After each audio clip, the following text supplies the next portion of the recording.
I'm Pastor Franny, and welcome to Heart of the Matter, where we break down tough issues and discover super simple solutions. If this is your first time with us, welcome to the show. If you find value here, please hit the like and subscribe buttons so you'll never miss an episode. For all my returning subscribers, hello, glad to see you guys again. Welcome back. In our last session, we talked about spiritual alignment and how connecting to a church you both agree with is a great way to accomplish that. Well, you know how we do it. We cover both sides of the coin. So tonight, we're talking about natural alignment. Have you and your spouse ever agreed on something but just couldn't align with each other on how to get it done? Well, tonight we're going to help you with that. As usual, all I ask is that you listen with an open mind and an open heart, and stay tuned as we get to the heart of the matter. We're discussing tonight the ultimate roadmap and toolkit for successful marriage. Amen. So remember, guys, tonight, if you're listening right now to correct your spouse or you're listening for your spouse, you're doing it wrong. It's not for your spouse. This is for you, right? Right. So let's do a renewal statement together. Okay. All right. Create in me a clean heart, and renew in me a right spirit. A right spirit. So tonight we're talking about getting aligned in the natural. Wow. Natural alignment. So you said, what is that? What is alignment, right? Right. Because a lot of times, we've been talking about agreement, right? What is agreement? So let's get everything squared away for tonight. Agreement is the idea. Agreement is the thing, right? So, and the best way I can describe agreement is we want to buy a house. Right. We're in agreement on we want to buy a house. That's where you come into the agreement part, right? Right. The vision part, right? Man, here's the thing that we want to do. Alignment, on the other hand, is the how-to. So alignment in, let's take buying the house, right, is what? We got to get our credit worked out. We got to get some money saved, right? We got to have the right debt to income ratio, right? Those are the things that we got to come into alignment around the details, around the goals, or around the how do we get there, right? Right. So what does alignment mean? Right. It's making adjustments, right, and compromising for the better good of the team. That's right. I like that. Yeah. Making adjustments and compromise for the better good of the team. So when you're in a line, and let's stick with the home analogy, right? And let's stick with the savings, right? Now you want to go out and you want to go on vacation, right? Right. But we have this vision. We're in agreement. We want to buy a house, and in our alignment, we know we got to save money. Right. So see where that now makes it easier to say maybe we don't need to go do that. Right. Because we are working on something. We are in line, or as you say, by working together. That's what you told me the other day, right? Yes. So it's by working together, depending on each other to accomplish the goal. Right. Working together. So tonight, though, we can't forget the framework. The framework. Right. And all our framework is on what? One source of truth. On one source of truth, which is Jesus, right? So let's see what he says. In Matthew 6:33, it says, "But seek ye first the kingdom of God and his righteousness, and all these things shall be added unto you." So we got to always put God first, which means that we are surrendering our thoughts, our ideas, and our plans to God's thoughts, God's ideas, and God's plans. And what that means in marriage is us being in agreement and us being in alignment. Why? Because God says in his word, 2 is better than 1, and a threefold cord is not easily broken. Now listen, folks, I know that at this point of these marriage classes and what we've been going through, you are hearing a lot about agreement, a lot about alignment, a lot about coming together. But I have to tell you as a pastor, I still have conversations, right, honey, every day with people, the man that's doing his own thing, the woman that's doing her own thing, right? And there's not a lot of conversation going on about what is our thing. And what does that do? It causes major, major problems. Division, right? Yes, and that's part of the framework, adhering to the roles that God has given us for service to Him. Right? I feel when we do what God has told us to do, how to honor Him and please Him in the marriage, it automatically helps the alignment. Right. So we got to remember some things as women. Right. In 1 Peter 3, I think 1 and 4, Right. it talked about we need to remember that it's not just about us. It's not just about us looking beautiful, Right. but to captivate our husbands with a holy and beautiful spirit. Captivate our husband. Well, I like that one. What do you mean captivate? Captivate. Take Right. over. When you honor your husband, Right. right? Or when you honor God by honoring your husband, or when you honor God by honoring the process. Same for the husband. When the husband honors God by honoring his wife. Yes. When the husband honors God by protecting his wife, by providing that security, by putting her first. Yes. Right? It captivates her as well. You know, love, real love, godly love is an amazing thing. And when we can fix our minds and we can really start focusing on this unity, focusing on this teamwork, Right. focusing on talking through things and working through things, man, you know, it goes back to the old saying, when me becomes we, amazing things It is a happen. wonderful thing. It really is. What does it say in 1 Peter? In 1 Peter 3 and 7 in the Message, Yep. the same goes for the husband. Be good husband to your wives. Right. Honor them. Honor them. Delight in them. As women, they like some of your advantages. Right. But in the new life of God's grace, you're equals. Right. Treat your wives then as partners so your prayers don't run aground. So he says here, men, right? For the same goes for you husbands. So now God's talking, you know, Pastor, but you know, y'all are kind of talking out of both sides of your mouth. You're saying the man's got to honor the woman's got to honor the man. Well, who going to be the head? They're going to be together. They're going to be together. Stop trying to feel like somebody has to dominate the other person. That is a problem. So men, we have to honor our wives. That's what the word says. It tells us to honor our wives. At the end of the day, really simply, it means just be fair. I don't understand why it's so difficult. Right? Even if you don't have Christ in it, why can't you just at least be fair? Right. Yep, that's it. So, you know, you ask yourself, why does my marriage need this if we already agree, right? Right. I mean, that's a lot of people think that they're in agreement, and you may be in agreement on, again, in agreement on the vision. You may be in agreement on the goal, but the question really becomes, is there that alignment that we talked about? Right, to accomplish the goal, right? To accomplish the goal. Because you got to remember one thing, what's the old saying? There's many different ways to skin a cat, right? I mean, we've heard that a lot growing up, right? What does that mean? Again, going back to the home, buying a home, right?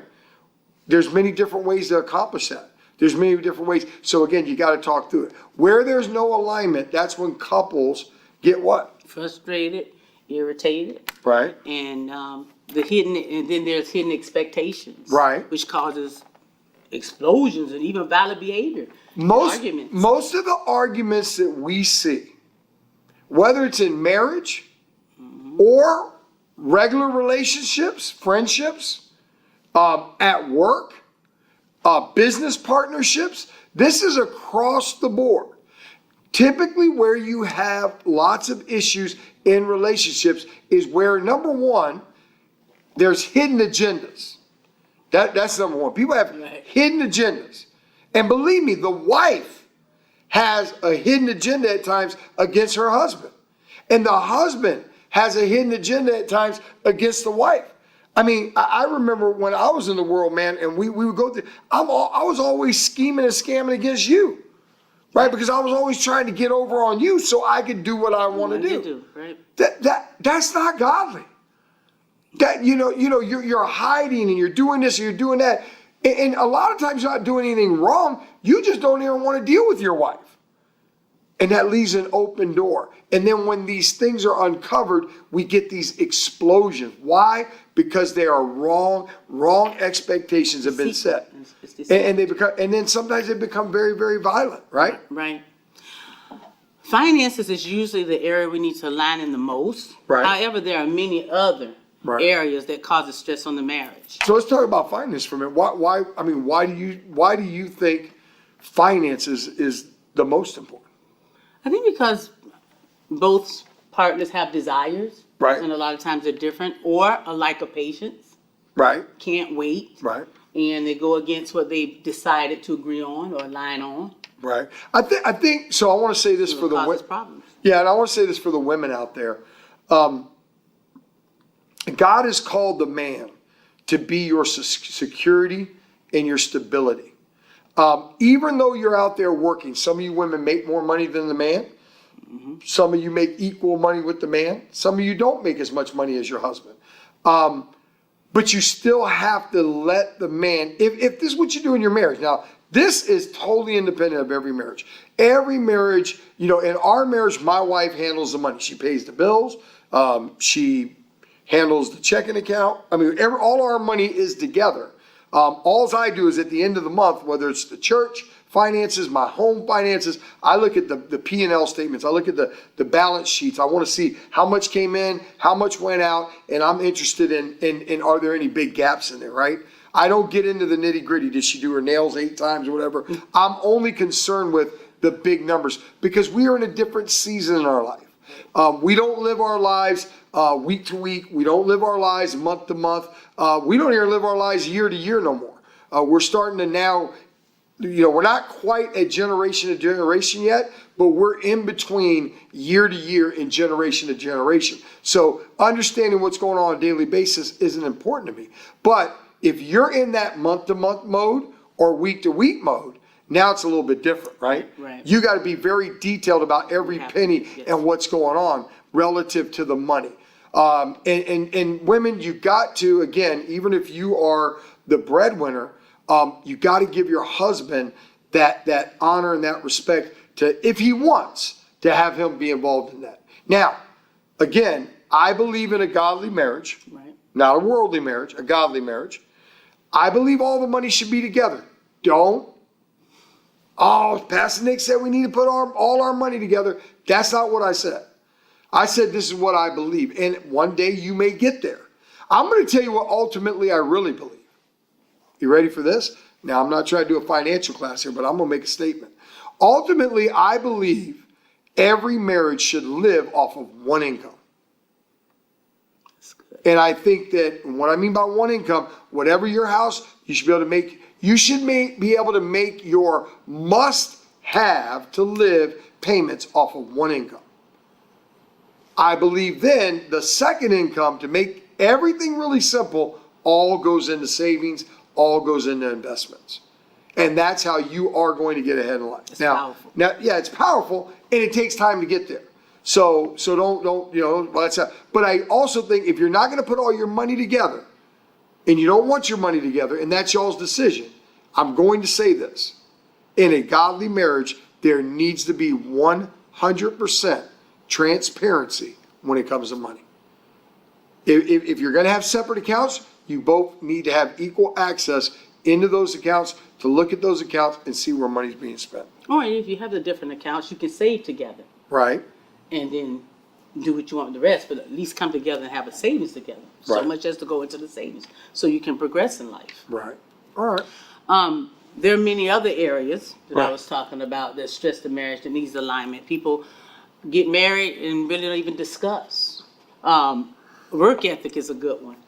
What do you mean? You can have two people, right? One's a workaholic, Right. and one is, I work, but I want to enjoy life. I want to spend time. I want to go do things and enjoy life. And for some people, is their what is it? The work? love language. Oh, So imagine that. How could that really put a stress on a marriage if that's your love language? To You work? need quality time. No, Oh, that you quality need quality time, but Right. the other spouse is a workaholic. okay. So that's Well, another place to well, align. So one of the challenges I have with that whole workaholic thing is typically you have women that want their husbands home with them and want that quality time, but then they want all these things. Right. See, and I think that's where alignment is vital, because you want the things, but you want him. And sometimes, especially if it has to work a lot, you can't have the things and have him. So that's why you got to get strategic about this What thing, you want. Amen. and you got to talk about it. You got to think, you got to plan. Because if you think and you plan, there is a time to make that quality time, right? Right. Right? And then also foundation. The foundation of trust is agreement, right? That's how you build trust. Make an agreement, right? That's what's so great about alignment. Make an agreement and stick to it, right? Stick to it, And that's where usually some of the breakdown happens. right? You make this agreement and you're in the mall and you see something and you're like, well, and you buy it, and now the other one's upset, and well, you bought something, so now I'm gonna buy something, and next thing you know, the whole agreement, the whole goal is just falling apart. Wow. That was like many, many, many, many years ago. We don't do that no more. No, but a lot of marriages have that issue, or they start to compromise. Well, you got something, so now I get something, and then it keeps going. Right. And then it even goes into family. Yeah. Right. It goes into family as well. How are we gonna handle other family members? Yeah. I mean, right now, my wife and I are dealing with my mom being in an assisted living facility, right? It's very, very taxing on our marriage. It's very taxing on our relationship. It's very taxing on our time. But it's something you got to consider when your loved ones become ill and need help. You got to sit down and get in alignment on what you're going to do and what you're not going to do. In my instance, I have an aunt that wants me and thinks I should just be at my mom's beck and call. Pick up and go anytime she calls, whenever she calls. Well, my aunt doesn't realize I have a wife and I have a marriage, and my wife is my first priority. My children are my second priority, right? And above all of that is my priority to God. And then comes my mom. Now, that don't mean that I don't do for my mom. I do a lot for my mom. Right. But you cannot, you got to be careful with that. You got to talk about it. You got to have alignment so things don't happen. And another one you were telling me the other day is about children. Yes. We were talking about that. How we're gonna discipline our children. Right. We get married, most of the time we don't even think about this subject because we raise different cultures. Right. You were raised totally different. But I think it's very important. It is because when you get aligned, now when you raise the child, they have honor and respect for both of you. Instead of always you're fighting because of one says one thing, one says the other one, and the kids do what they want to do. Right. So you got to really sit down, talk about what are the goals for the kids, and then really come into alignment strategically for your children. Because let me tell you, man, especially if you got adult children living at home, that is the worst. Especially if you have adult children, because it's your job as a parent to really hold them accountable and let them develop as an adult. And sometimes if you got a mom that's kind of got a weak spirit, or you got a dad that has a weak spirit, you end up weakening your children because y'all are not in alignment. Right. I've witnessed it here, where I've sat down with couples and helped them come to agreements about their kids. There's no follow through. They can't hold their kids accountable. Right. I was having a conversation with a couple the other day in the church that has an adult kid living at their house, and I was sharing with them, how we do it. We make our kids have a savings account, so that at any point in time in them living at home, and they're only allowed to live at home with us as long as they are working on their future and they're working to better themselves. But they also in parallel have a savings account, so at any time if they got to go because they get disrespectful, and sometimes they do, we're never going to put our kids on the street. Right. Don't get me wrong. Never going to kick our kids out with them not to have a place. But what we do is we make them hold their finances accountable. And as a matter of fact, it was funny because the couple was sitting with me as I was talking to them, and I opened up my phone and I showed their child, or their adult child, my checking account. And I showed them that my son's checking account is tied to my checking account. I see everything that's going on with my son's money. Why would I not? He lives in my house. He owes that to me. You follow what I'm saying? Because I'm not going to let him live in my house just to have a place to live. I'm only going to let him live in my house as long as he's trying to better his situation, We right? don't want to be enablers. Right, we don't want to be enablers. I guess, when I think about alignment, my wife and I recently had something happen to us. And it was really, really interesting. And it's something that, at the end of the day, really speaks to alignment. Yes. We have and I'm just to keep this personal, I'm not going to get into amounts, but we have a pretty large sum of money that we have set aside that we invest in the stock market. Okay. And the other day I noticed a stock that was on a real downward trend. It had been dropping for a couple of days, I think I told you, very, very substantially. It lost a lot of its position in the market. It's a company that I felt was in a very strong position, a company that I felt had a lot of long-term, value. The company was Tesla, and Jay can attest to this story. We had been in and out of Tesla. We'd made, I think, $10 or $15 or $20,000 in Tesla, and we had gotten out, but it had really was dropping. It was down to $762 a share is what it was. This was about in mid-March, I think it was. And I really wanted to get in, and I wanted to put a large sum of money in it because I believed that the stock, number one, was going to turn around. And even if it didn't, I felt it had a lot of real long-term value. My wife did not want to do that. She did not want to put that amount of money into one stock. And it was several $100,000. It wasn't pay off the house. It wasn't a little bit of money. Yeah, she wanted to take the money and just pay the house off, right? That's been a goal of hers. That's something she wants to do. See, so we're talking about vision here. And we're talking about how two people can have a lot of great ideas, but if they're not in alignment. So we hadn't talked about it in depth about the difference between paying off the house or investing in the stock market with some of this money. And this opportunity came up, so we kind of got into a disagreement. She didn't want to do it. I wanted to do it. I think she thought that I would do it anyway. I really think she thought that. But I give my wife the honor, especially with something of that significance. I wouldn't do that on my own. I tell y'all the same thing. One thing y'all are going to find out about Pastor Nick, I try my darndest to do the things that I teach. I don't always get them all perfect, but I really, really try to respect and honor the things that I ask you to hold yourself accountable to. So I didn't do it. My wife and I finally came to an agreement. And she says, well, if it goes to $7.50 a share, you could buy it. I felt good about it. So I put in a buy order. Matter of fact, I think it may still be in. For $750 a share, we were going to invest a couple $100,000. Well, the stock never made it to $7.50 a share. It made it to $7.57 that day a share. For the next 14 days in a row, it had anywhere between 3 to 10% per day growth. In the next 14 days, had we invested the $200,000 when I said it at $762, we would have made somewhere between $65,000 and about $90,000 in 14 days on that investment. And we didn't do it. The bottom line is, so I could say, well, she cost me the money, or look what happened. But you know what? It's not the truth, because we weren't in alignment. And the fact that we were not aligned on that specific thing, right now, being wrong or not being in alignment because I didn't do anything did not cause any strife in our marriage. I don't tell her, look what you did, blah, blah, blah. I'm not mad at her. I was mad at her for a little bit.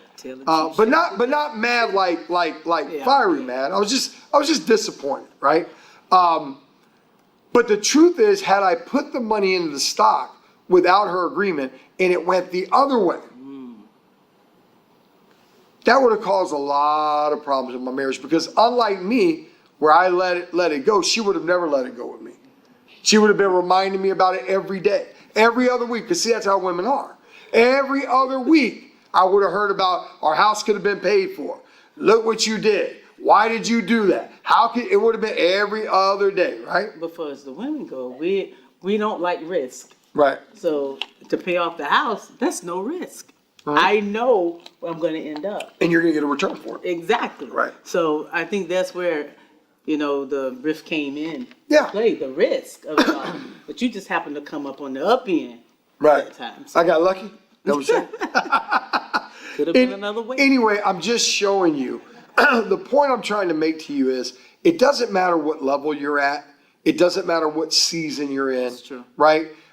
These things approach. And when you have a framework, right? When you have an alignment strategy around what your agreements, things that you're agreeing on, when you have the alignment on the kind of how to do it, it really, really protects you, and it protects the marriage. It protects the love. It protects the caring for each other. It does. And it really, the greatest thing that I think that it protects, and this is something a lot of people don't talk about in marriage, is velocity. Velocity. Your marriage can get velocity to becoming, you guys becoming a super couple of accomplishing things, of overcoming goals, overcoming obstacles. And you get that velocity going because you have agreement around things and now you have alignment, you don't waste time. You don't waste time in senseless arguments. You don't waste time having a fight with your spouse. And then for the next 3 weeks, it's the cold shoulder. Walking on eggshells. Everybody's walking on eggshells. It's continued arguments. It's we got to meet with pastor. You don't have those things. It helps keep you really structured, right? Yeah, and speaking to that, I tell you, it really, really made me feel loved. More so than ever. The fact that you didn't put it in, and we still have it, and that you chose my way because you just loved me and you cared about how I felt about it. $70,000. Yes, 70. She's still going there, Jeremiah. I just want to let you know how much I feel loved because you acquiesced to me. You made me first. Oh, wow, that's awesome. All right, so I hope that helped give you a little bit of insight into how some of these things can get convoluted. Sometimes they can get difficult, but if you have that, it helps. So we had a question from the audience. Yeah. What is the benefit of alignment individually? So I think that when you think about alignment individually, for me, I think there's nothing greater in a marriage than peace. I think there's nothing greater in marriage than unity. And for me, I really believe that alignment brings boundaries. Alignment brings cohesiveness. And I think that cohesiveness and I think those boundaries bring that team feel, bring that peace. Alignment will cause, ultimately at the end of the day, better communication in the marriage. I think ultimately alignment will bring a togetherness. A lot of times when my wife and I, look, I mean, we're 100% in agreement that God has called us to do life transforming ministries. Right. We're in 100% agreement that God has called us to do T1B, transform 1 billion. But how many of you know, you could say that, but there's a lot of very strategic thinking that not only do we got to get aligned on, Right. but we got to get aligned on, then we got to go to our leadership, they got to get aligned, and then we got to bring the whole group into alignment so that we have better forward velocity in getting what we're trying to do together. So I think one of the things alignment really does as well is it, like I said, it prompts, I don't want to use the word forces, but it prompts and forces communication. And it forces you to grow together. And when you communicate together and you begin to become aligned on things, now you start to have a sense of fulfillment within the team. Not individual fulfillment, but together fulfillment. Together fulfillment. All right, so that's collectively. That it is collectively. There's no doubt about it. I had a couple in our church. Their husband just closed a really, really big deal. Right. And, they were texting us, man, Pastor, look what happened. And man, it was awesome. And, the young lady said, I'm very, very proud of him. And I told her, I said, it's not him, it's y'all. That's right. God just used him that time. But it's one thing, and they have their differences and they have their issues, but one thing they're fully aligned on, they're in agreement on, and they're fully aligned on is sowing, believing, and trusting God. Right. And that's what brought that. Them being 100%. There's no hesitate. I mean, this couple used to, they sow everywhere they can. They don't just tithe. These are not tithers. These are sowers. Amen. Let me tell you something. People that tithe are people that religiously take a tenth out of their check and they give it to God. And God does require that. But that's not sowing. That's demonstrating to God that you can be trusted with money.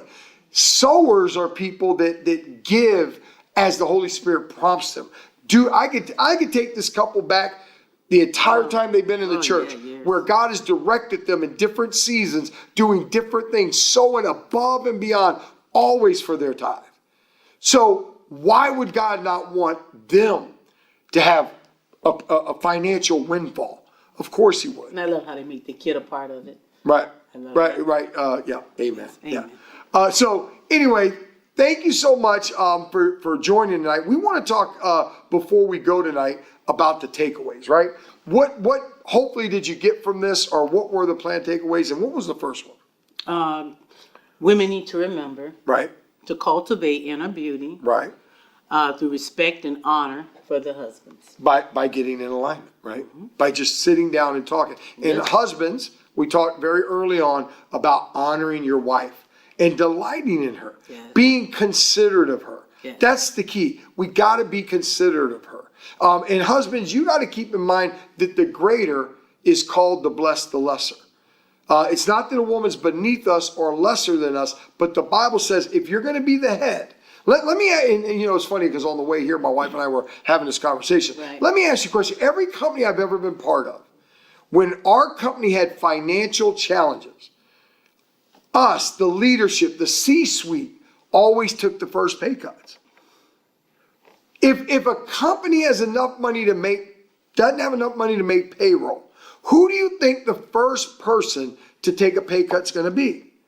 The CEO. Yeah. That's how it works. So, guys, a lot of times we want to be, the head, but we don't want to be the head, right? We want to be the head, but we don't want to be the head. So it requires us to honor our wives, to love our wives, to adorn our wives, to put our wives first. So we hope that you guys have enjoyed the show tonight. We obviously enjoy bringing it to you. We're getting really, really excited on our next show. I believe it's our next show. Don't hold it to me. But I think our next show, we're going to start talking to you real soon about having our live studio audience. We're going to do a live show in here.